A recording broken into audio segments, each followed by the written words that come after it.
this morning, and we had some kind of argument. And out of the argument, what I learned was that it should take 24 hours. Yes. Now, okay, so the IGP should have allowed some 24 hours to the police to furnish him with a report before taking any action.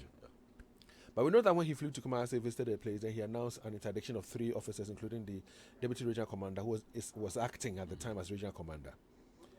So the interdiction, right approach, wrong approach, having at the back of your mind the lawyer I engaged with, who said to me that at least within 24 hours, the region and the police command should have been given time to make a report available. Look, before I talk about the propriety of it, I personally, I must say, have a problem with the way your current IGP is approaching. Did you say your current?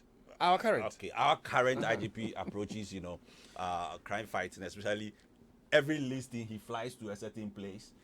Every small thing you see him there, as if it's more like an octopus or a Captain Planet. Having to fight. Look, that is not how you fight. You fight crime.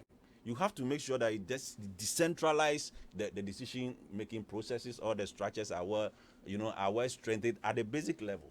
It doesn't have to be an individual. It shouldn't be personalized. But what he's doing is that, look, it is more becoming like a popularity contest. So whenever there is a problem, instead of looking at those institutions that are at the localized level, handling the situation and using that process to build that kind of institution. So what were you expecting under this circumstance? What were you expecting under this circumstance? That the acting regional commander should have been the one on the ground? Of course, he should have been. He's the incident commander. Is that what you're saying? Yes, I prefer him being there and being subjected to his processes. Again, I know that, like you said yourself, commanders give instructions and they are followed or obeyed. Yes. Still, investigations are being conducted, so I wouldn't want to say certain things here. But as IGP, first of all, I think that you get on the ground to show that you're concerned about what has happened. That's number one. And then number two, if you think that the person who's in the helm of affairs in that area, the region, for example, if you think that the person had a hand, then you want him to step aside and look into it. So if you're saying that he should not have flown in, and that the regional commander acting, the deputy regional commander, Akomia, DCP Akomia, should have been the one who should have gone on the grounds. How will people take it? How will people see it? Yeah, people will see that, look, at least at the basic level, at the localized level, the authorities there are also doing something.